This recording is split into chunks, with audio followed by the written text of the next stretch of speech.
You rolling? Aaron Russo, the founder of a nationwide movement to end the private Federal Reserve. They have all the money they want. They can make all the money they want. They have a machine that can make all the money. It's not about money. It's about control. It's about their vision of how they want to see the world. This was Aaron Russo's final videotaped interview. The whole agenda is to create a one-world government where everybody has an RFID chip implanted in them. All money is to be in those chips. And this is given me straight from Rockefeller himself. This is what they want to accomplish. With never-before-seen sections of the historic interview. Federal Reserve is poison to our country. Aaron, what do you think women's liberation was about? We, the Rockefellers, funded that. We funded women's lib. They do whatever they want to do. What we want doesn't matter anymore. It's their agenda, it's their plans that matter. Released in full for the first time. What happened on 9/11 is a phony, and we've never learned the truth about 9/11. You hear George Bush saying democracy means freedom. No, democracy equals New World Order. I believe God put me on this earth to be the best person I could be, and put everybody on this earth to be the best they could be. You have to stand up for what's right in life, and unless you do that, you're nothing. Reflections and Warnings, an interview with Aaron Russo. Award-winning filmmaker turned freedom fighter, Aaron Russo was an amazing individual. He'd been battling cancer for more than 3.5 years when he began making America Freedom to Fascism, that he shot, directed, edited pretty much on his own with just the help of a few people. An amazing individual. A long life of award-winning films, of hard work, and for standing up for the Bill of Rights and Constitution. When we first went and shot this interview, I put it out on the web for free, but parts of it have never been seen. So here today, you're going to have a chance to see the in-depth interview, the final interview with Aaron Russo.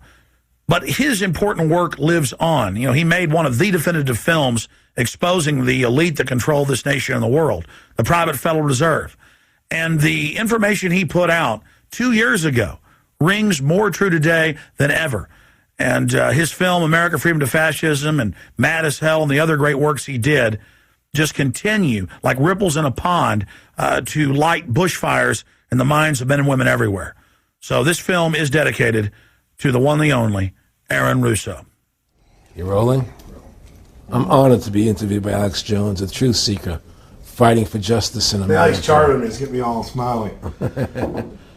Aaron, when did you start to think something was wrong in the world, or start to find out about the whole banking cartel and the Federal Reserve System, the New World Order? Well, that was a progression of events. I've always been a very independent person, always believed in individuality, and that we were put on this earth to be unique individuals to fulfill our God-given potential, and that the only way to fulfill your potential is to be free, to find out who you are, and to make your errors, to make mistakes.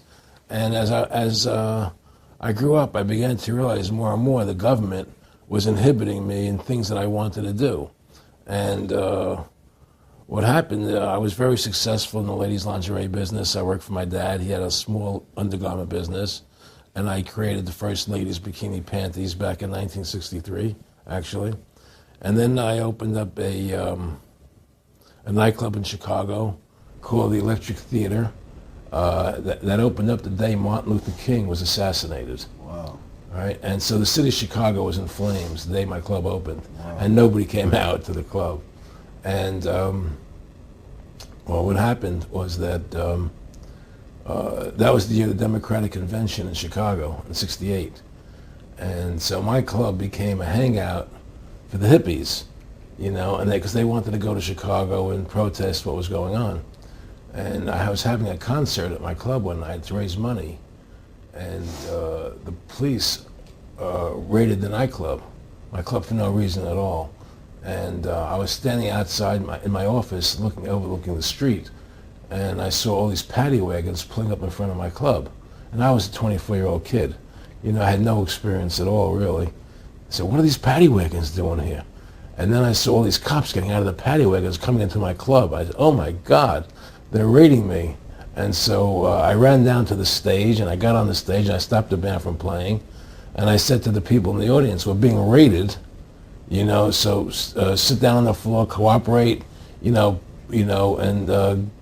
plot your identification and cooperate with the police. And as I said that, two of the cops from behind threw me onto the floor and grabbed me and started dragging me out of the club.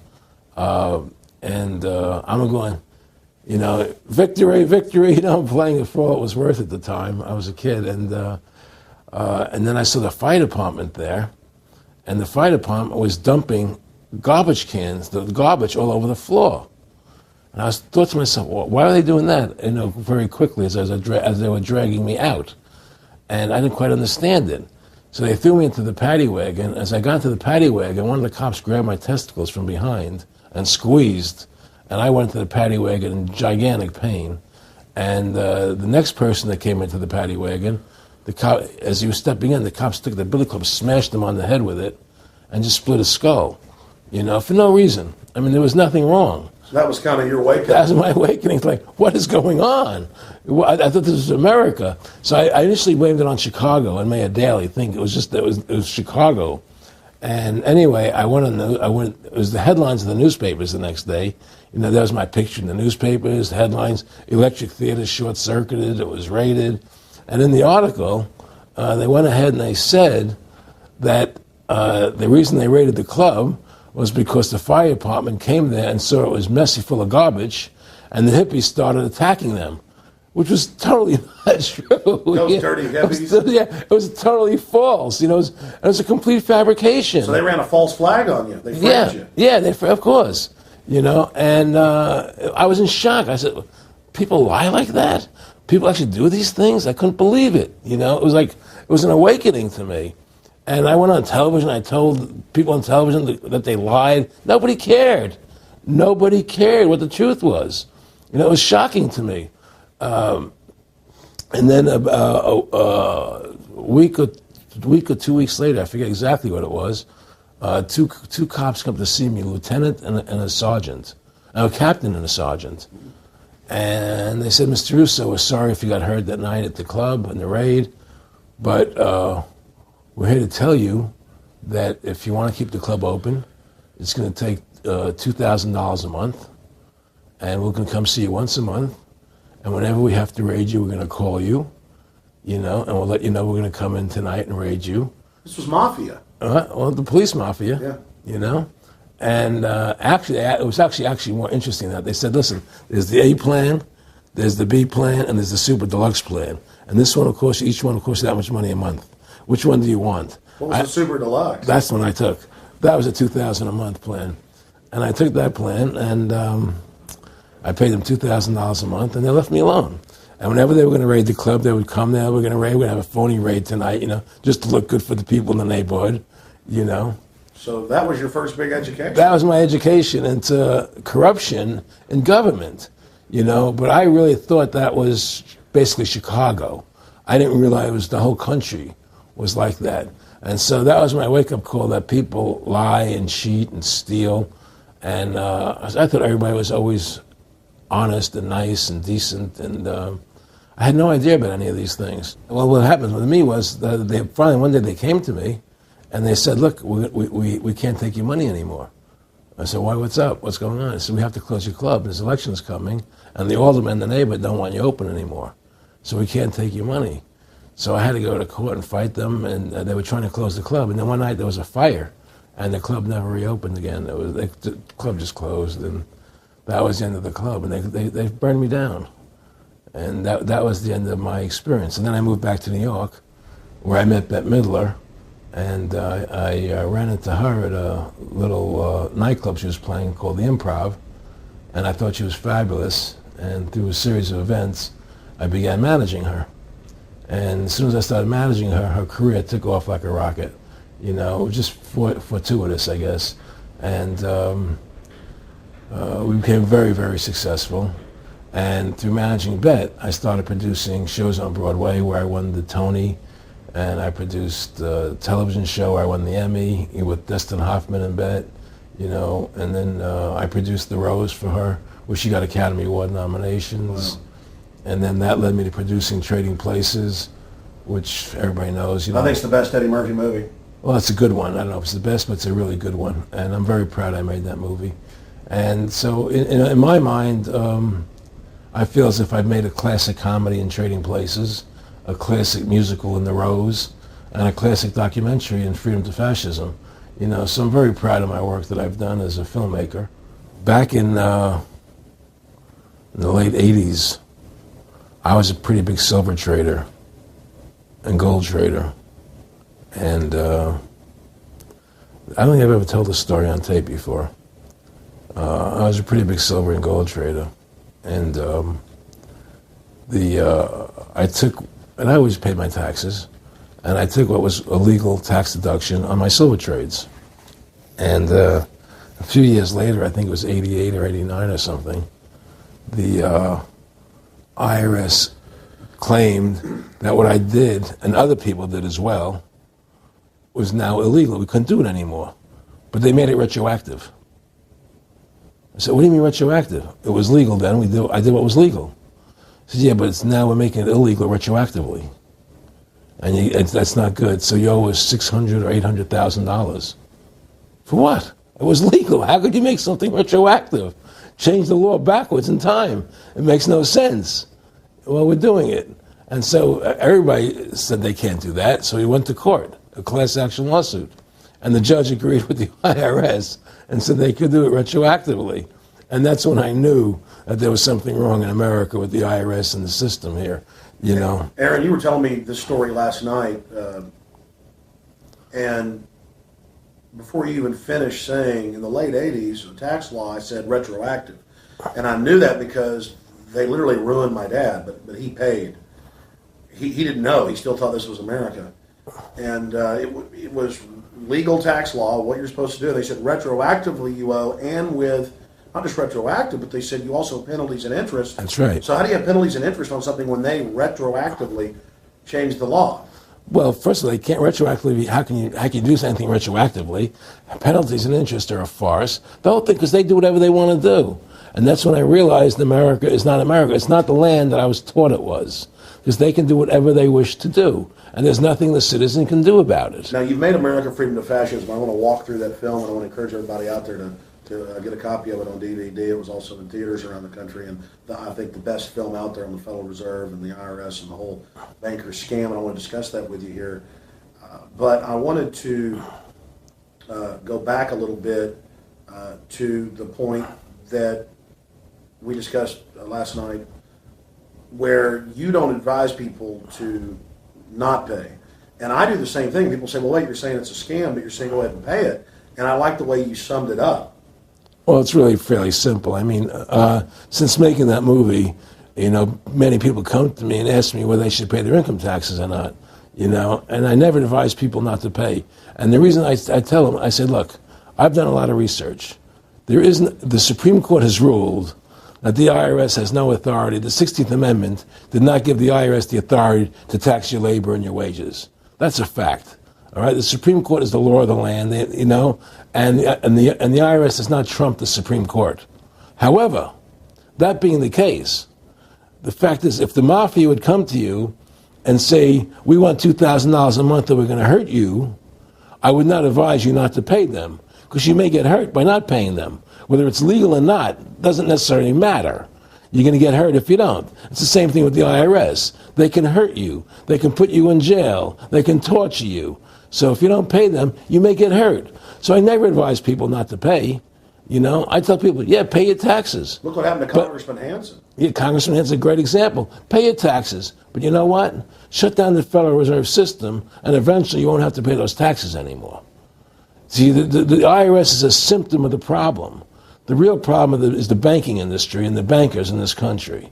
That's where the real problem lies. That's the root of our problem. Well, that's why we've lost America, okay?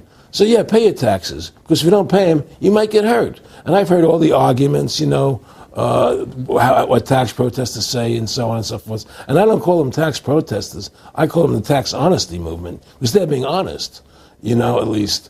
But the fact of the matter is, you're being forced, you're being compelled to pay it, because you're facing jail sentences, you're facing time, you're facing corruption of the courts if you don't pay, right? And so you pay it, because you just like you paid the mafia. But with the mafia, at least you have the government to call and try and help you to get past the mafia, to protect you. Here you have nobody to protect you. The American people are living in a matrix.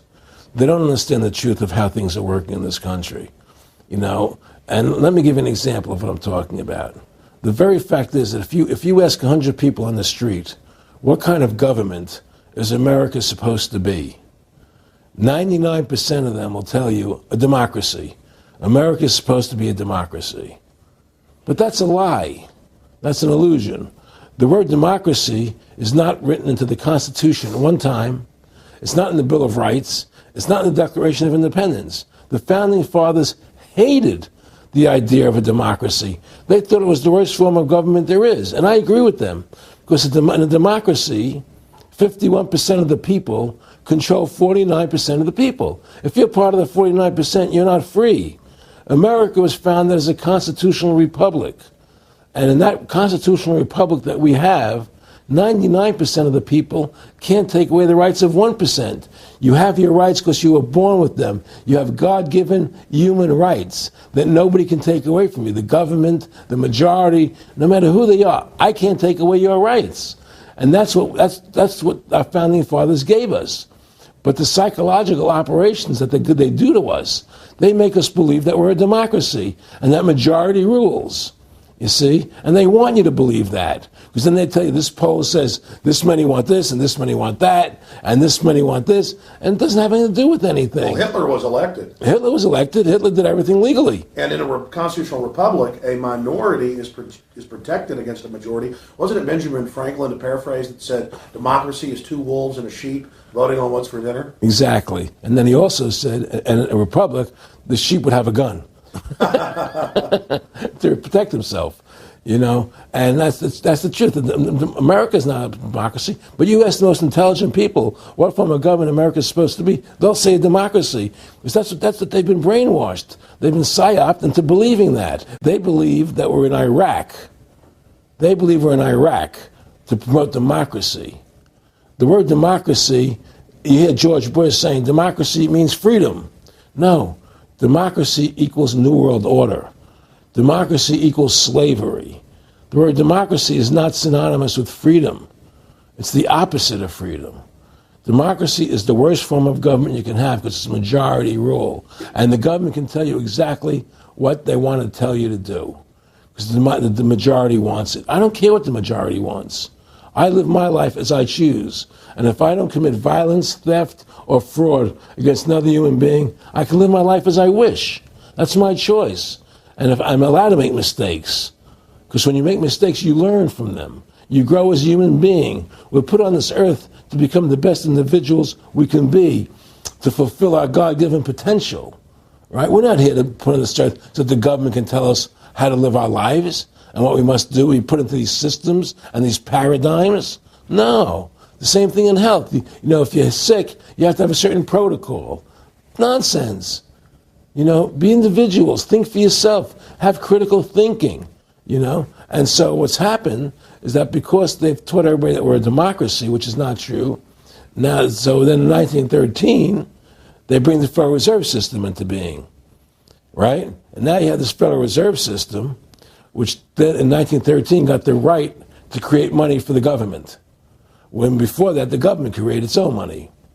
Now the government, when it needed money, had to borrow it from this private bank called the Federal Reserve, which is a private bank owned by individuals, incorporated in Delaware. And so what happens is now the government borrows money from them to fund the government. Then the government says, well, we have to pay these people interest. How are we going to pay them interest? Let's impose a tax on the labor of the American people, which never existed before, to pay the interest to the bankers. In fact, in 1980, Ronald Reagan said not one red cent of your income tax money goes to run the country. It all goes to the Federal Reserve. Well, it was the Grace Commission report that said that not one nickel goes to the infrastructure of the country. You know. I guess Reagan quoted that. Too. Right. And so, but the point I'm trying to make is that by creating this Federal Reserve System, the government now became dependent on these private banks for money. And they started taxing us, you see. And so now what happens is that in 1935, I believe it was, Social Security started. And they gave you Social Security cards, said not to be used for identification, the Social Security number right on the card, right? And through Social Security, they started deducting money out of your paycheck. That was the first time they were ever could take money out of your paycheck, because people agreed to it because they thought it was going to their retirement fund. And so then when they instituted the income tax again, they started taking money out of your paycheck because Social Security could do it. And then they could do it again. You see what I'm saying? And so now they've even taken control of the tax, the tax payment itself. I mean, literally like you're a slave, they're taking it right there when you make it. Exactly. They don't even trust the public enough to send them a check. Yeah. Right. So they take it out automatically because they know people aren't going to want to pay it. So what's happened is that through the implementation of the Federal Reserve System, the government has become vested in these bankers, and they get their money from the bankers. And so then they impose a tax on us, which makes us more slaves, makes it more difficult for us to survive, right? Giving them more profits. And now what's happened is that through the Federal Reserve System, the bankers have pretty much taken control of our government. It doesn't matter Republican and Democrat anymore, because they're both the same. Neither one of them are talking about shutting down the Federal Reserve System or stopping the payment of taxes, or any of the big issues that face Americans, right? So I had a friend, Nick Rockefeller, okay, who was one of the Rockefeller family, and he, when I was running for governor in Nevada, he came to me, introduced himself to me through an attorney, and we became friends. We started talking about things, and I learned an awful lot from Mr. Rockefeller. And one of the things that we used to talk about was the ultimate plan of the banking industry, what they wanted to accomplish. And the goals of the banking industry, not just the Federal Reserve System, but the private banks in Germany and England, all over Italy, all over the world, they all work together. They're all central banks. And they're all part of the Communist Manifesto. Central banking is one of the major planks of the Communist Manifesto. We talk about America being a capitalistic country, but yet at the same time we have a central bank that plans everything for us, right? And the graduated income tax is another plank of the Communist Manifesto, right? So right there you have two major planks of the Communist Manifesto that have been brought in because of the Federal Reserve System, okay? So the ultimate goal that these people have in mind is the goal to create a one-world government run by the banking industry, run by the bankers, and they're doing it in sections. The European currency, the euro, and the European Constitution is one part of it. Now they're trying to do it in America with the North American Union, right? And they want to create a new currency called the Amero, right? And the whole agenda is to create a one-world government where everybody has an RFID chip implanted in them. All money is to be in those chips, right? There'll be no more cash. And this is given me straight from Rockefeller himself. This is what they want to accomplish. And all money will be in your chips. And so instead of having cash, anytime you have money in your chip, they can take out whatever they want to take out whenever they want to. If they say you owe us this much money in taxes, they just deduct it out of your chip digitally. Total control. Total control. And if you're like me or you, and you're protesting what they're doing, they can just turn off your chip. And you have nothing. You can't buy food. You can't do anything. It's total control of the people. And that chip's connected to a database that has your purchasing records, what you do, what you sell. Everything is in there, And so they want a one-world government controlled by them, everybody being chipped, all your money in those chips, and they control the chips, and they control people. And you become a slave. You become a serf to these people. That's their goal. That's their intentions. Eric, can you be specific about when you met Rockefeller, how it happened in these discussions? I met Rockefeller through a female attorney I knew who called me up one day and said, one of the Rockefellers would like to meet you. I had made a video called Mad as Hell, and he'd seen the video and wanted to meet me and knew I was running for governor of Nevada. So sure, I'd love to meet him. And I met him, and I liked him, and he was a very, very smart man. And we used to talk and share ideas and thoughts.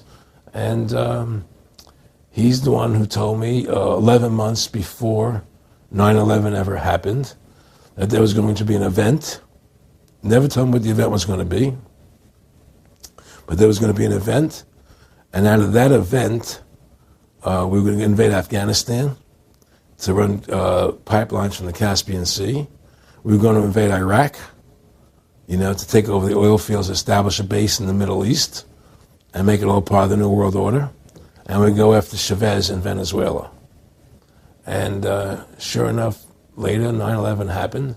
And I remember he was telling me how you're going to see soldiers looking in caves for people in Afghanistan and Pakistan and all these places. And there's going to be this war on terror, which is no real enemy. And the whole thing is a giant hoax, but it's a way for the government to take over the American people. He told you it was going to be a hoax. Oh, yeah. Oh, yeah. There's no question. He says, there's going to be war on terror. And he's just laughing. There's no... Who are we fighting? I mean, why do you think 9/11 happened and then nothing's happened since then? Do you think that our security is so great here that these people who pulled off 9/11, who were able to, can't knock down another plane? Come on, it's ridiculous. 9/11 was done by people in our own government and our own banking system to perpetuate the fear of the American people into subordinating themselves to anything the government wants them to do. That's what it's about, and to create this war, this endless war on terror. And that's why and that was the first lie. And the next lie was going into Iraq, to get Saddam Hussein out with his weapons of mass destruction. That was the next lie. Now, specifically, this was a little over 6 years ago? This was... 11 months before 9/11. Yeah. And Nick Rockefeller, who's a lawyer, he's become your friend over the previous years, and he's saying to you that there's going to be this big event, and then out of that we're going to have a war on terror, and it's just going to go on and on. Right. An endless war on terror without any real enemy. That you can never define a winner. And did he say that it's going to be perfect because you can't define an enemy, it just goes on? Yeah, because you can't define a winner. There's no one to beat, so it goes on and on forever. And they can do whatever they want. They scare the hell out of the American public. Look, this whole war on terror is a fraud. It's a farce. It's very difficult to say it out loud because people are intimidated against saying it. Because if you say it, they want to make you into a nutcase. But the truth has to come out. That's why I'm doing this interview. The fact of the matter happens to be that the whole war on terror is a fraud. It's a farce. Yeah, there's a war going on in Iraq because we invaded Iraq.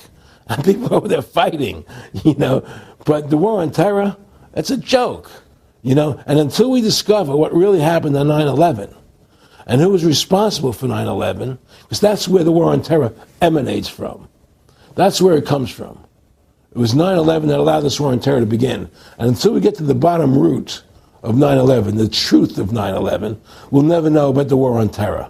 Aaron, you said that he was, and I think it's important, and I know this about the Rockefellers from Dr. Dennis Cuddy and many others who literally, you'll be 20 years old in a lunch line at college, and no, it was David Rockefeller. And they're experts at recruiting and getting what they call players, and that clearly he was, I want to make it specific and just get you to reiterate what you said last night about you got 30% of the vote, you were having an effect, you made mad as hell, they knew that you'd started the Constitution Party, They knew that you were somebody who was taking action and getting things done, you'd already made some big films, had a lot of other successes, right. So they were trying to recruit you, and didn't it come down to the point of, hey, we are here to recruit you, and don't worry, your chip's going to say, don't mess with us, this guy's don't touch. Yeah, yes, that did happen. I was definitely being recruited, but it's more subtle than that. Well, in your words, just go through the process, and then what he said. Well, what it is remember, we were friends, and we used to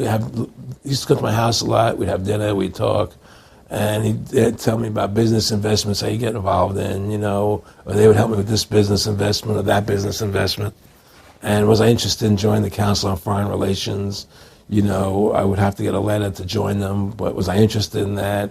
And, just stuff, leading you on. And I used to say to him that I never really did that because that wasn't where I was coming from. As much as I like you, Nick, your ways and my ways, we're on the opposite side of the fence. You know, I don't believe in enslaving people, you know, and he would come back with, "Oh, I do." Or, well, it would be more like, you know, it's better for them. Well, it's more like, you know, how do I put it? It was like, what do you care about them? What do you care about those people? What difference does it make to you? Take care of your own life. Do the best you can for you and your family. What do the rest of the people mean to you? They don't mean anything to you. They're just serfs. They're just people. You know, it was just a lack of caring, you know, and that's just not who I was. It was just sort of like cold, you know. It was just like cold, you know. And I used to say to him, what's the point of all this? You have all the money in the world you need. You have all the power you need. What's the point? You know, what's the end goal? And he said the end goal is to get everybody chipped, to control the whole society, to have the bankers, the elite people, you know, the bankers and some governor controlling the world. And I said, do all the people in the Council on Foreign Relations believe this way you do? He said, no. You know, most of them believe they're doing the right thing. A lot of them believe it's better off being socialistic. You know, we have to convince people that socialism is really capitalism. Because America's becoming a socialist country. It's a communist country today. Well, one of the things they told me was that he was at the house one night, and he would talk, and he started laughing. He said, "Aaron, what do you think women's liberation was about?" And I said, I had pretty conventional thinking about it at that point. I said, I think it's about women having the right to work, getting equal pay with men, just like they won the right to vote, you know? And he started to laugh. He said, "You're an idiot." And I said, "Why am I an idiot?" He said, let me tell you what that was about. We, the Rockefellers, funded that. We funded women's lib, you know? And we're the ones who got all over the newspapers and television, the Rockefeller Foundation. He says, and you want to know why? He says, there were two primary reasons. And one reason was we couldn't tax half the population before women's lib. And the second reason was, now we get the kids in school at an early age. We can indoctrinate the kids how to think. It breaks up their family. The kids start looking at the state as the family, as the school, as the officials, as their family, not as the parents teaching them. And so those are the two primary reasons for women's lib, which I thought up to that point was a noble thing.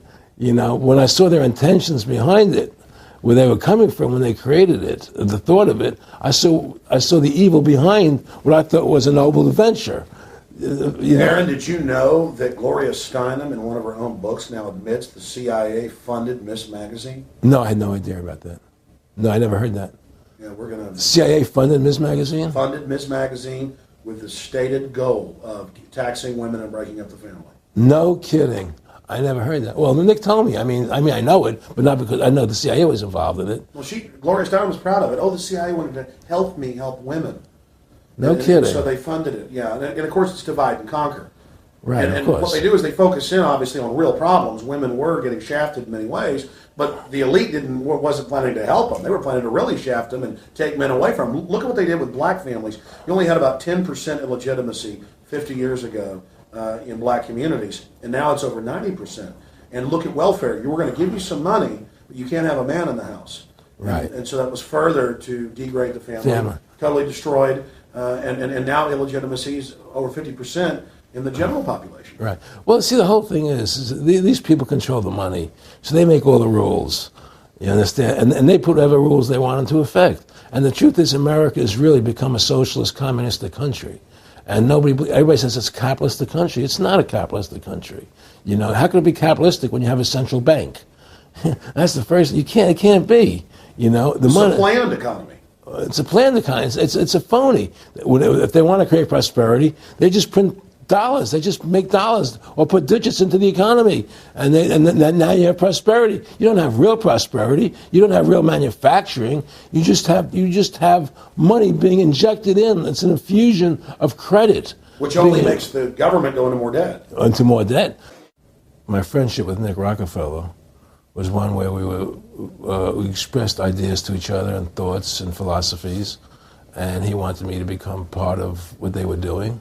and for me to become a member of the CFR, and offered various business opportunities for me to get involved in, and for me to not take up the fight or the battle that I've been taking up in the past. To drop that idea, because what was the point of my fighting for the people? I was a guy who was very successful in the movie business, and I saw the truth of what was happening. I tried to express it to the people, and rather than having me express it to the people, they wanted me to join their side because I was a mover and a shaker, and rather than me opposing them, to join them. It was real simple, and he tried to recruit me into that situation, and I didn't go for it. Did he get angry when you didn't go for it? No. And, it's like, I remember one time he said to me, you join us, so you have an ID card, Aaron, you have a chip, and your chip will say KMA on it. And I said, what does KMA mean? He said, it means kiss my ass. And anybody stops you, a cop or whatever, and you show them your card or your chip, and they'll know to leave you alone, because you're one of us. Why are you fighting for the people for? What is that about? The people are just, they have to be ruled. They have to be, the Constitution, what you're standing for, is only for a few people. It's only a few individuals that can live that way, and we believe that it's best for society to be ruled by an elite people who control everything. And I said, I don't believe that. I believe God put me on this earth to be the best person I could be, and put everybody on this earth to be the best they can be, not to be a slave and a sheep to you and these people. And I don't understand why you want to control everything. What is the need for that, And I asked them, do all the people in the Council of Foreign Relations feel the same way you feel? He said, no, a lot of them think they're doing the right thing. They think that socialism is the best way to go. They think that, that they're doing the right thing. But the people at the top, they all know the truth of what's happening. And that's what it is. So it's compartmentalized within the elite structure as well. Of course it is. Of course it is. I mean, all the people that are in the CFR, was that 2,000-3,000 people? I forget like Dan Rather. They don't know what's going on. They join the CFR because it's prestigious. They think it's good for business. It's good for this. They don't know what's really happening. The evil that comes out of it, that's emanating out of it. And to me, the biggest evil is what's happening right now, because what happened on 9/11 is a phony, and we've never learned the truth about 9/11. That's the question I wanted to follow up on. He tells you 11 months before there's going to be an event, all this is going to happen. What did you think on the morning of 9/11? Where were you, and did you think about Nick Rockefeller and what he had told you when you saw those towers fall? No, I was actually in Tahiti when 9/11 happened, and I got a call from my son, and my son said, the Twin Towers, they were just attacked, and they were falling down or something. So what are you talking? I was in Tahiti, I was asleep, and he says, yeah, they were hit by a plane, and so where I lived, where I was in Tahiti, there was no television, so I had to run the other side of the island to a hotel where they had, and it was all on television, and that's when I first saw the stuff on TV about it. And I didn't immediately equate it to Nick, but when I realized that we're going to go into Afghanistan, Iraq, and as that developed, I realized what it was. I mean, to me, I see people like Bill O'Reilly on television, right? And I see how much they control the media. Like there's this girl on Bill O'Reilly the other night from an organization saying the world can't wait. And this girl was spot on. Everything she was saying was the truth. And all Bill O'Reilly could do was call her a lunatic. He couldn't challenge the facts. They just call people names. They can't, and until we just find that, look, this world, we're heading into a world of danger, possible nuclear wars, because the banking industry is trying to take over the world.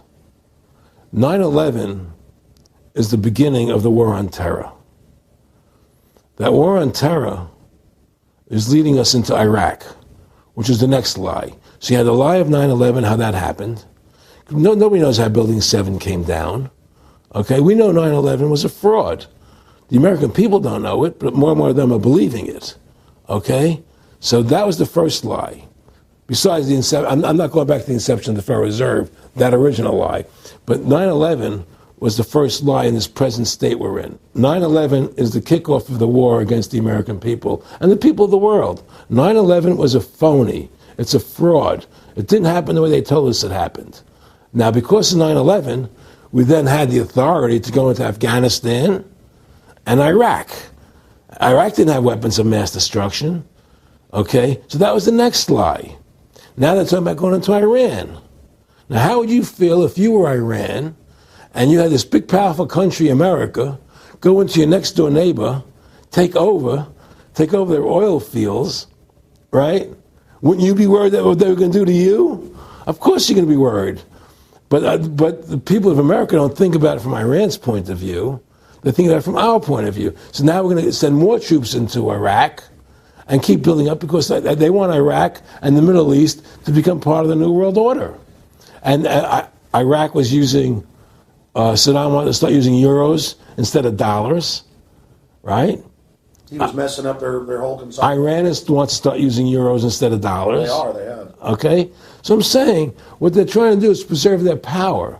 And one lie leads to the next lie, leads to the next lie. And until you get to the root cause of 9/11, which is supposedly the war on terror, we'll never solve our problems here. Should we send more troops into Iraq? Should we not send more troops into Iraq? Well, the truth is, the fact is, that it all goes back to this war on terror. Where did 9/11 come from? That's the root cause of everything.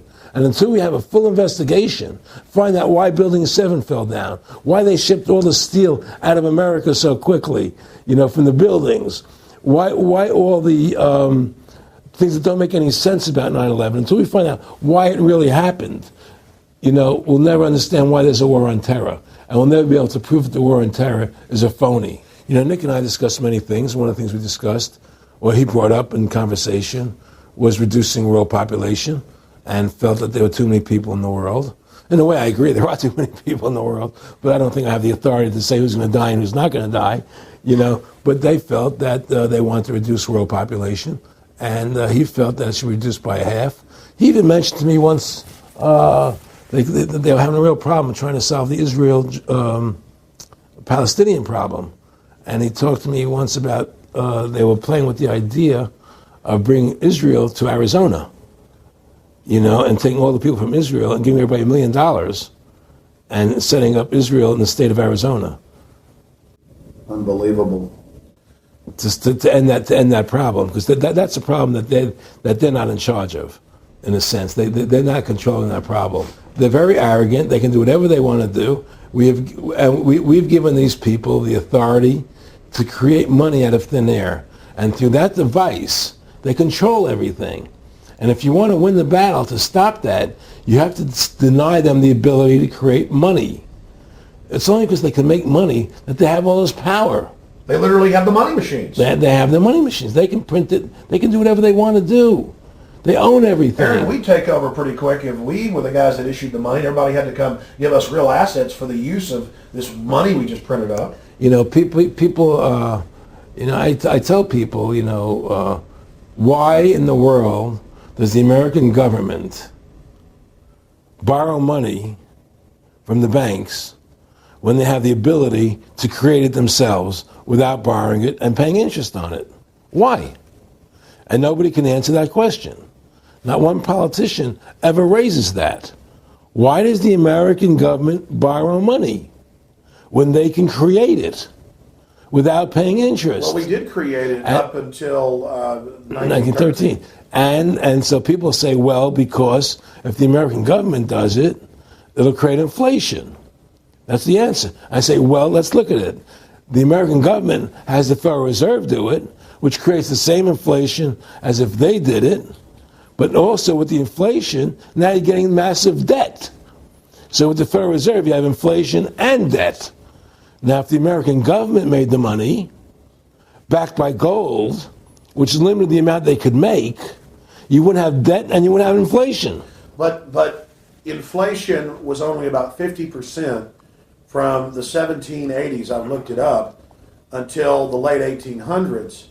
And then we have the central banks already trying to cause some panics, which they then used to push the Federal Reserve. And if we look at inflation since 1913 into 2007, it's exponential. In fact, a dollar is worth about 2 pennies what it was worth in 1913. Former Federal Reserve Chairman Alan Greenspan doubled the money supply from 2000 to 2006.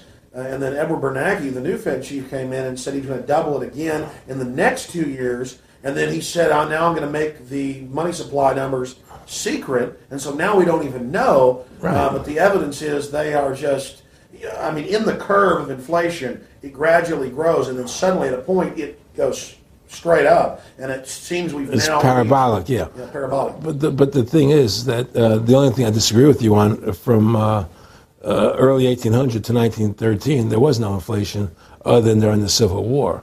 When Lincoln was Well, I'm talking about how much a dollar was worth. And I know it never changed. There was no inflation. In that whole 100 years, there was no inflation. People knew what the money was worth. They could retire. They knew what it would cost them to live their lives out. There was no problem. It was only since 1913, when the Fed came in, that we created massive inflation and massive debt. So then what you said earlier, then there really wasn't inflation. There was no inflation. So you don't get inflation when the government issues the money, at least in the U.S. history. Not if it's backed by gold. Well, exactly. But I'm talking about, and I did look this up, and I believe that if you look after the country was set up, and some of the things that happened with Andrew Jackson and the rest of it, there were points where it spiked and there were manipulations. There were points, mostly during the Civil War. Yeah. And that's because Lincoln printed so much money. Exactly. That's right. But once that ended, but basically there was no inflation other than that during that short period of time. A loaf of bread was a loaf. Of course, the same thing. People could plan their lives. Today, they plan inflation. Now you have two parents working. They can't afford to pay for their family anymore. The kids are going to state-run schools now. The kids are being indoctrinated how to think. They're being given Ritalin. They're being given all these drugs. The whole country's being dumbed down. It's all because of the Federal Reserve System. And the Federal Reserve System and these bankers are responsible for the demise of America. And if we ever want to win this battle, you must shut down the Federal Reserve System. And we must shut down these bankers and restore sound money to this country. Will you talk a little bit about some of the families that own the private Federal Reserve, the stock in it? And obviously, you say you're not a big expert on Bilderberg Group, but you talk about how it's the same system worldwide. It is the same families. They meet and kind of set the policy each year, and then it goes to the Royal Institute of International Affairs in England, it goes to the CFR in the U.S., and then these are their management bodies where they wield control, really the de facto Congresses over the nation. So, I would like to get you to speak some about the families that own and run the Federal Reserve, and if you can't connect it into these other international bodies. Well, I can't speak to those families because I can only speak about what I know for fact. Everything else is speculation, and I don't like to speculate. I know about Rockefeller because I was friends with him. We talked about it, and I can tell you firsthand. What did Rockefeller tell you about the Federal Reserve and their family owning part of it? Well, he said the New York Fed is the main controlling interest of the Federal Reserve System. They control the bulk of it. So the New York Fed is really the Federal Reserve System. Even though there's 12 different banks, it's run by the New York Fed. And the New York Fed is basically the Federal Reserve System. So who's ever running the New York Fed is where, and the families that control it, control the New York Fed. And they're the main engine behind the Federal Reserve System. And that's a wing of the Bank of England. The Bank of England and the Federal Reserve are partners, and the Bank of England is a private bank, and so is the Bundesbank in Germany, and the bank of all the banks of the G8 countries are all private banks. They're private central banks. And look, what happened in Europe? Didn't Europe vote down the European Constitution? Yes. They're still doing it. Didn't they vote down the euro? They're still doing it. They don't care what the people vote. They do whatever they want to do. What we want doesn't matter anymore. It's their agenda, it's their plans that matter. Isn't that prima facie evidence of a tyranny? Well, there's no question we're in tyranny. There's no question we're living in a world where the American citizen is no longer a free individual human being to do the things that they wish to do. We're slaves, and it's getting worse. What do we got to do to bring these people down? In my opinion, you must shut down the Federal Reserve System. And I think that there has to be an uprising. There has to be an uprising. People have to stand up. I can't do it alone. You can't do it alone, Alex. And we need to get a majority of people, not a majority of people, but was 5% won the war against the British, a highly motivated group. But I agree, people have got to get angry first. I mean, not just, yeah, we know it's corrupt and that lackadaisical. We got to get pissed. People don't seem to have the courage to do what they have to do, you know? I want to say you've got a lot of courage. Well, thank you. You know, I don't know if I have a lot of courage. I just have I want to thank you for what you're doing for my family. Well, I have a sense of conscience and I have a sense of justice. You know, I get nervous about what I do, but I do it because there's no other choice. You know, I couldn't live with myself if I didn't do it, you know? But the fact of the matter is, I mean, I've ostracized myself pretty much from Hollywood. You know, people are afraid to deal with me in Hollywood a lot because of what I do and the things I say. You know, I don't go along with routines. You know, a lot of people in Hollywood know the truth. They're not willing to stand up and speak about it. You know, and I know many of them have seen my movie, you know, and they know I'm right, and they won't talk about it because everybody's afraid. Everybody's afraid because they think that this money they get, these Federal Reserve notes, are really money, and they think they have a comfortable lifestyle, and they're afraid to change. You know, they're afraid to stand up for what's right. And until people are willing to stand up and have the courage to do what they need to do, it's not going to change. And hopefully, you know, what you're doing, what I'm doing, what other people like us are doing, can affect the change that people will stand up and say, hey, I've had enough. The thing is, we have one advantage. That they need us to cooperate. See, if we don't cooperate with them, they can't win. And so they always need our cooperation to go along with their programs. So they try to sell us. Right. They try to sell us. Democracy, this majority says this, believe in this, do that. The war on terror, you know, we got to be scared. You know, they're always trying to do things to sell us so that we'll go along with them. And once we learn not to cooperate with them, then we win the game. And that's the point. Don't cooperate with them. Don't go along with the program anymore. Stop it. Join forces. You and I should run for president and vice president and take over this country and bring freedom back to this country. You know, that's what it takes. Two people like you and I, statesmen who believe in freedom, who believe in Thomas Jefferson and the Constitution and the founding fathers to make this country whole again. Because right now it's in the grip of the evil ones, you know. And the only way to stop that is for good men to stand up. What's Edmund Burke said?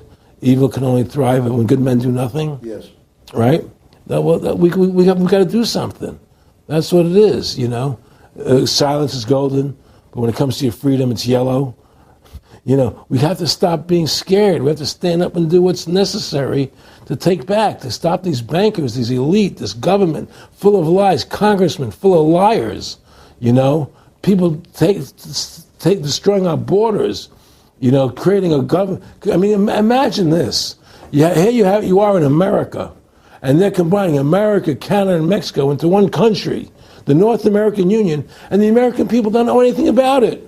It's not even in the press. They'd rather talk about Rosie O'Donnell and Donald Trump calling each other names than discussing the fact that we're merging into one country. The press doesn't even report it. Or that Paris Hilton doesn't wear underwear. Yeah, Britney Spears. But I mean, who cares? I mean, the fact of the matter happens to be that tells you how controlled the media is. Here you are combining America, Canada, and Mexico into one country, and you don't see it in the press. Unless maybe it's Lou Dobbs. You don't see it in the press. You just don't see it. It should be the top story everywhere. Everywhere, and not a word about it, really. Why? That tells you there's the evidence that it's controlled. They don't want the American people to know what's going on. That's why they don't protect our borders. That's why we're losing our Constitution, the very document that secures our freedoms. Well, I think if you analyze the situation, and if you realize that since the Federal Reserve has come into being in 1913, illegally, without a constitutional amendment, by bribing a few senators during Christmas vacation, they turned over the most important power that the American government has, the creation and issuance of money, to a private bank. Through that private bank issuing money, they have destroyed this country. They have destroyed the purchasing power of the money in this country. They've created social programs that are destroying this country. Now, they've taken over our government, both Republicans and Democrats. There's no difference anymore between the two parties. They control both parties.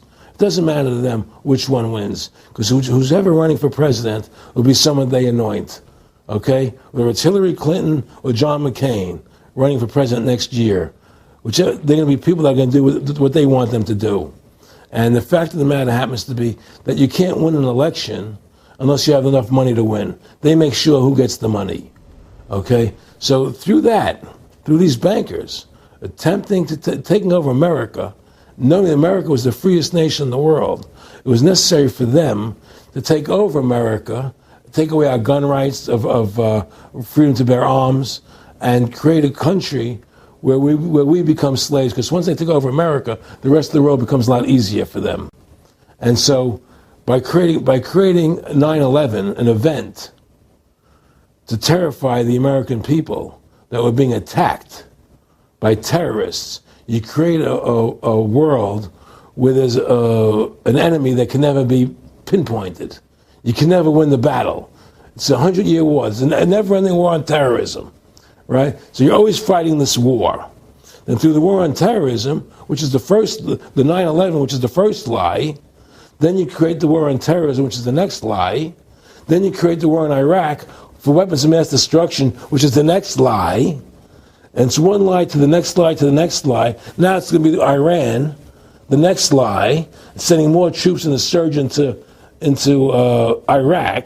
It's just one thing leading to the other, and it's always with the event. It's always in the point of taking over more countries, more dominance.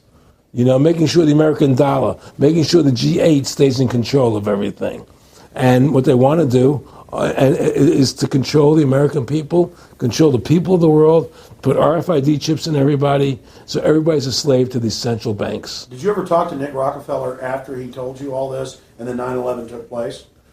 No. But he did. He told me that you're going to see men running around caves looking for Osama bin Laden. You know, you're going to see men looking for, these guys, and they're going to be, They told you it was all going to be bull. It's a phony.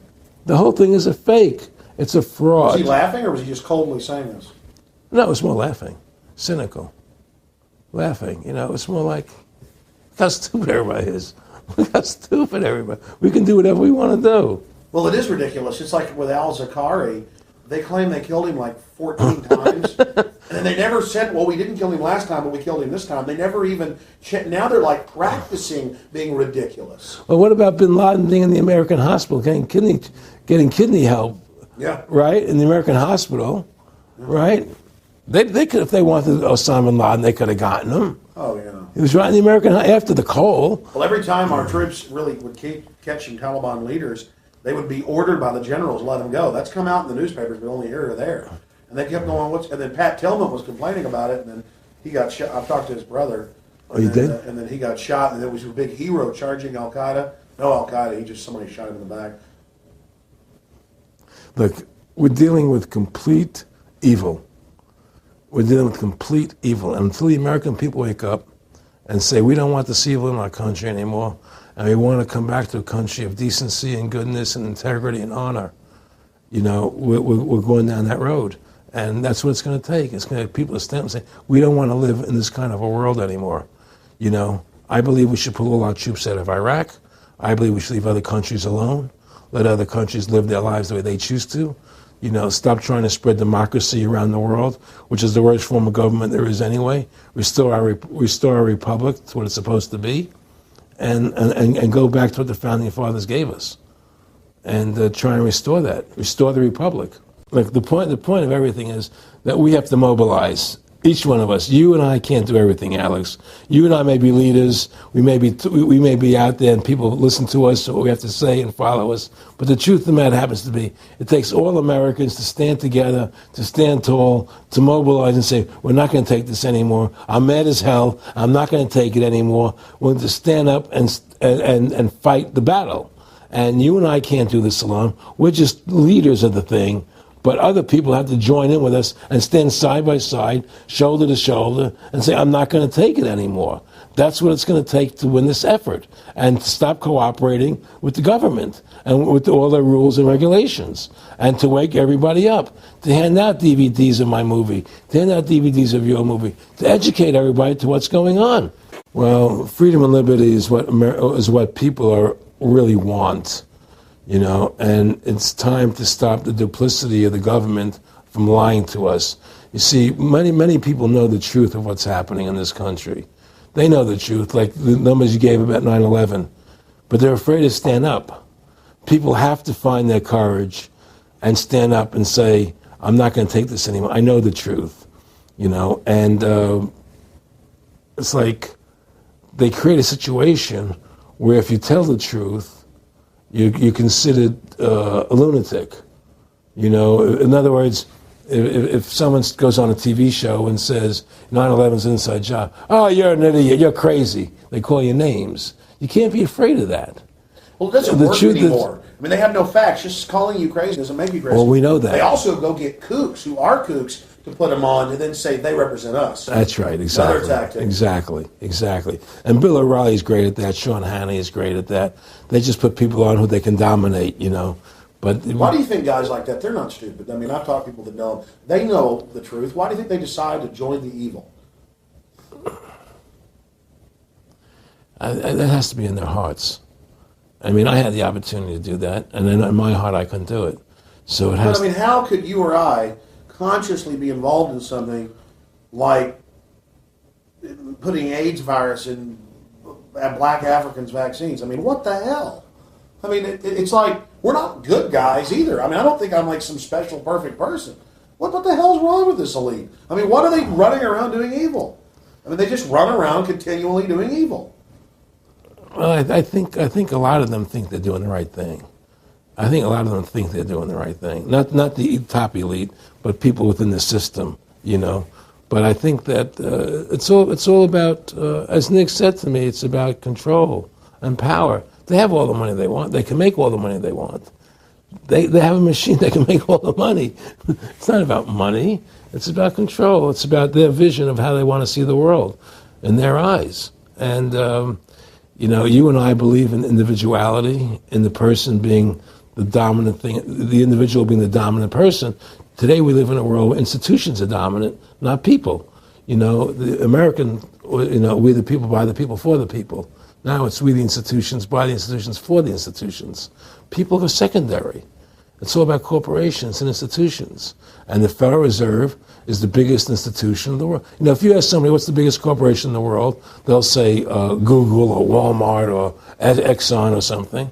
But the biggest corporation in the world is the Federal Reserve System, right? And all the other corporations feed off the nipple of the Federal Reserve System. Well, it's like the Monopoly game. The bank always wins. It has unlimited money. It's not the people playing on the board. Exactly. The bank owns the board, the box, the shelf it's sitting on. But that's because you gave them the ability to make the money. You have to take that away from them. You can take the bank away from the private bankers. Exactly. You have to take the creation of money away from the private bankers, and you'll solve 95% of your problems. Well, I mean, look at America. 10% growth rates every year like China's having right now. The U.S. had 10% growth rates until the Federal Reserve took over. And then if you look at that, it all starts really going downhill from there. Well, they destroyed the American worker. What they've done, here's what's happened. The Federal Reserve has created this massive inflation in America, which means that the American worker has to keep making more money to keep up with the cost of living. The more money they make to keep with the cost of living, the less competitive they become in the world economy. So now what happens is we have to pay our workers so much to keep up with the cost of living, say, well, screw the American worker, let's go overseas now and get the cheap labor. But really, that's a war being waged against the middle class. Of course the bankers print the money. Really, this is a war being waged against the middle class. The bankers print the money. Everything they're doing is about destroying any private pools of wealth or independence. Yeah, but what I'm trying to say is, because of the inflation that they've created, they've now allowed other countries to outcompete us. You see, because other countries don't have to pay as much money as we have to pay here to our workers to survive. Yes. So now we're not competitive anymore. So we've lost our manufacturing base. We've lost our competitive. In the old days, the American worker, you wanted to buy everything American. You wouldn't buy anything from Japan. This was cheap crap. And what does that leave us? It leaves America this military force, and so the elites giving us a deal. We'll continue to build up your military and give you homeland security jobs, shift your economy over to being the bulldog enforcer of the New World Order. Exactly. You can either do, and by controlling the economy, they force everybody into that position. That's exactly correct. That's exactly correct. And there's no more manufacturing here. We're a service economy. We do nothing. We provide nothing. We provide nothing to the rest of the world anymore. Well, first of all, Freedom to Fascism is a movie that everybody should see, because we show the fraud of the income tax. We show how judges put people in jail for no reason. We show the corruption of the justice system, and we show how the Federal Reserve came into being and how it's controlling society, and how all the central banks of the world are working together through the Bank of International Settlements in Switzerland, which is the central bank for all the central banks, and how they all work together to create this one world government, the one world order, which is what they're trying to do. So Freedom to Fascism is a movie just to get you a good basic education about how the world is really working. And I really want everybody to see that movie. Critical.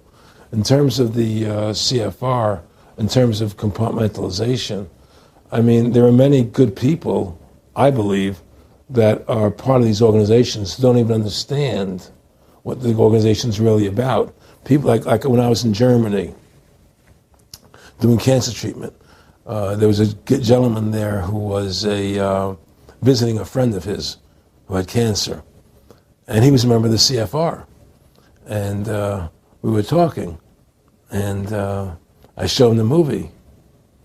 He said, "Oh my God, I'm going to resign. I had no idea this was what the CFR was about."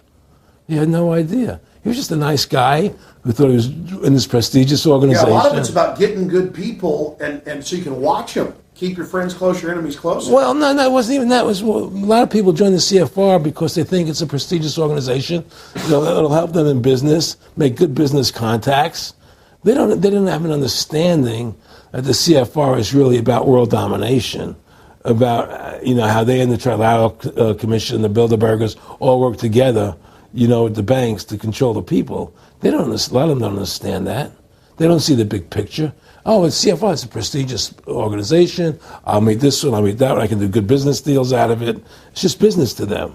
The CFR wants to get the people in there that have influence and power, and so they're part of that. So they're not opposing them, It's like the whole country today is becoming the haves and have-nots. You're getting the very, very wealthy, the middle class is being destroyed, and you're getting the poor people. Isn't this just a slick mafia that took over and uses fancy PR? Well, you can call it mafia, you call it whatever you want, but it's definitely a criminal organization. There's no question about it. But it's a criminal organization that has prestige, that appears to have what's the word I'm looking for?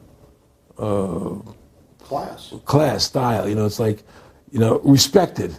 It's respected. People don't look at it as being a criminal organization. That's what a great job they've done. People look at Alan Greenspan as being a hero. The maestro. What do you think happened with him in the late '60s? He wrote a big section, a chapter for Ayn Rand in a book, and he talked about how horrible the Federal Reserve was. We needed a gold standard. Now the bankers are robbing us. And then they literally came in and said, "Oh, and you see somebody who made a deal with Beelzebub." Well, exactly. You make a deal with the devil. I mean, it gave him a chance to be one of the most powerful men on the earth, and it gave him a chance to accomplish things he never thought he would accomplish in his life other than that. And it's very seductive. It's a very attractive perfume. I mean, I was attracted when they came to me and spoke to me about it. I thought about it. I was attracted to it, They asked me if I wanted to open up these nightclubs, open up a chain of Baywatch nightclubs, and we'll do this thing, we'll do that, and we can do this. I mean, all these things were proposed to me, business ventures. But you know what it is? It was your nature, though. It's the way you are. You couldn't take the deal. Well, I can't do that to people. I just can't be in a position where I can do that to other people. I have a conscience, and my conscience would not permit me to do that. You know, people say I'm very courageous. I don't think I'm courageous. I think I have a conscience, and my conscience doesn't allow me to do that to people. It makes me feel sick. You know, I just don't believe in it. No, I agree. When I do bad things, I feel bad. When I do good things, I feel good. Yeah, exactly. I feel the same way, and I mean, I don't know what's going to come out. I mean, I don't have that much money, but I've got some money. I mean, it's like, what more do I need? I can go on a trip if I want. I can help pay for my kids to go to school and have my wife, comfortable. I mean, how do I go out and screw people so I can have some more junk? Well, you know, money's a funny thing. You know, I was talking to Michael Eisner one day, and I said to Michael, you may have $1 billion, Michael, but they're all dollars. You know, if the dollar goes bad, how much money are you going to have? You know, and that's the thing. You know, everything is denominated in dollars. Everybody thinks in terms of dollars, but the dollar has no value. And then someday it's everything returns to the mean. Well, really, the whole universe, financial universe we live in, is a matrix fraud. Yes, it is, and that's why it's going to come crashing at some point. And they're going to try and hold it up as long as they can. I mean, whenever they want to manipulate the markets, they can. If they want to send the price to go down lower, they can. If they want to send the stock market up, they can. They do that. There's no more free markets. You don't live in a society where free markets rule anymore. You don't live in a capitalistic society. You know. But meanwhile, they say it's capitalistic and free market all day, when really they're waging war financially and politically. Exactly right. Aaron Russo, I want to thank you for this interview. Anything else you want to add? No, I'm happy to do it for you. How about your website? My website, freedomtofascism.com. Go over there, take a look at it. But just folks, all I can say is, take our country back, restore the Constitution. Don't let these bankers do this to us anymore. Stand up. Don't be afraid of them, and do what you got to do. And I have plans in the works, and when I get over my problems, we'll reveal them. And well, I'll be supportive of that. Thank you, Alex. And listen, you've done a great job alerting people to the truth. And don't.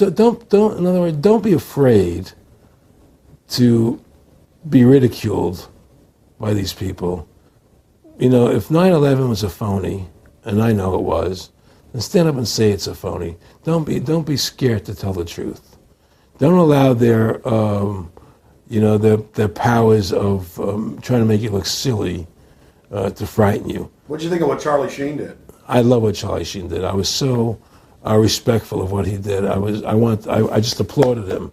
People saw right through that attack. They flipped a light switch when they went after him. Yeah, but they don't. You see, the thing is that more people don't come out and do it. To build that wave. Charlie did it. I'm really proud of the guy. David Lynch did. But the media was smart and didn't bite this time. Right. I mean, a few people have, but they're not picking up on it because they control the media.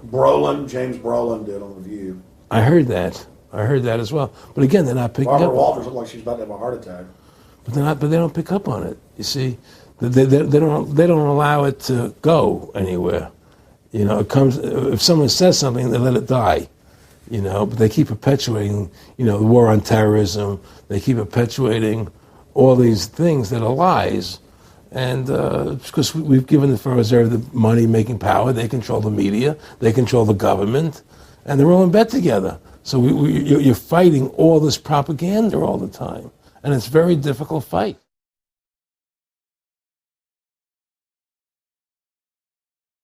The Federal Reserve is poison to our country. Of course it is.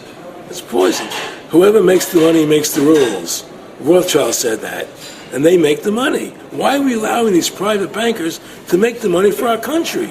It makes no sense. Why are we paying interest to these banks to make money for us when the government can do it itself without paying interest and without all that debt? There's no answer to that question, and it's the question no politician will raise. Everybody talks about America's debt, how much debt we're in. We're in debt because we have to borrow money. But we don't have to borrow money. They designed it so we go into debt. Exactly. We can create the money and back it by gold so they can't create too much of it. So you don't have the inflation. And do what the founding fathers gave us. But instead, the bankers make the money, they control the government, they buy the politicians, they tell us who gets into office. You have computer voting, that's a fraud. They do whatever they want to do to us. They do whatever they want to do to us, and it has to stop. How could there be a war on terror and actually say that we're having a war against terrorism and leave the borders wide open? If you were the President of the United States, or I were the President of the United States, and 9/11 really happened the way they want us to believe it happened, the first thing you would do is shut down the borders so people couldn't get in the country to harm you. But they left the borders wide open because the bankers want the borders open because they want a one-world government. They want a North American Union. They don't want borders here. The 9/11 was only a manifestation. It was done to create a fear in the American public, right? So that we will obey what they want us to do. And take Richard Reed, the shoe bomber. Here's a guy who was 6'6", ugly as could be. I heard he smelled. Okay, he sits in coach on a plane, lighting matches to put his shoe on fire, surrounded by people. It's idiotic. If you were going to blow up a plane, you go into the bathroom, you close the door, and you put your shoe on fire. You're not going to sit there surrounded by people lighting matches on a no-smoking flight. They want you to believe this nonsense. It's ridiculous. 7/7's come out now, and the majority of the British people think it's an inside job, and all the evidence points towards it being an inside job. Yeah, I mean what happened in London? Yes. All this is nonsense. It's just keep people in fear. It's this endless war on terrorism that doesn't really exist, so people will submit to whatever the government wants them to submit to. Searches, check your shoes, have ID cards, put chips in you, where you become servants to the elite. That's what this is all about, Restore America's republic to what it's supposed to be, get the bankers out of our government, get the bankers out of our government. Government should stop borrowing money from the banks. Government should make its own money, restore the republic, individual freedoms. That's what this country's about. And until we do that, we're gonna be slaves. Well, if you don't fight the corruption and you don't stand up for what's right in life, you're gonna end up being a serf and a slave, and you're leaving your children a world that you wouldn't want to live in yourself. So how can you, in decency, behave that way? You have to stand up for what's right in life. And unless you do that, you're nothing.